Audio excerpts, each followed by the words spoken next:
বাংলার কৃষকের বঞ্চনা মানছি না, মানব না। কেন্দ্রীয় বাজেটে বঞ্চিত বাংলা, এই অভিযোগ তুলে বুধবার আরামবাগের মুথাডাঙ্গা এলাকায় পথ অবরোধে সামিল হয় তৃণমূল যুব কংগ্রেসের নেতা কর্মীরা।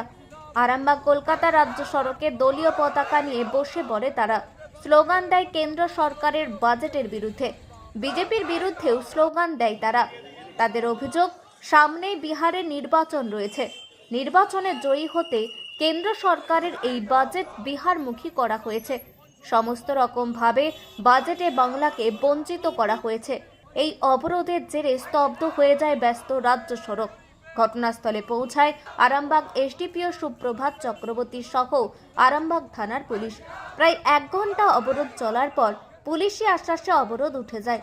সেখানে উপস্থিত থেকে আরামবাগ সাংগঠনিক জেলা তৃণমূল যুব কংগ্রেস সভাপতি পলাশ রায় বলেন,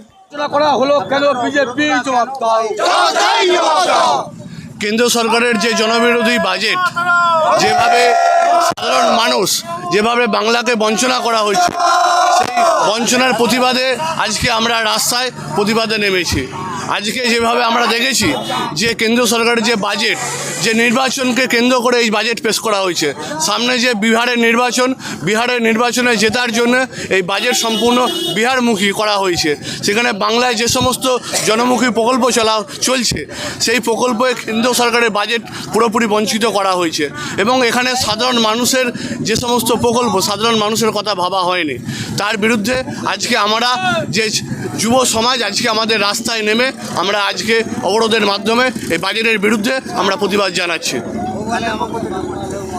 আমরা এই আরামবাগ সাংগঠনিক তৃণমূল যুব কংগ্রেসের পক্ষ থেকে আজকে আমরা এই মুথাডাঙ্গা বাস স্ট্যান্ডে আমরা পথ অবরোধের মাধ্যমে এই বাজেটের বিরুদ্ধে আমরা প্রতিবাদ জানাচ্ছি। আগামী দিনে এই যে জনমুখী বাজেট, এই বাজেটের বিরুদ্ধে আমরা বিভিন্ন স্তরে, বিভিন্ন ব্লকে, বিভিন্ন স্তরে আমরা আন্দোলনের মাধ্যমে আমরা এর প্রতিবাদ জানাবো।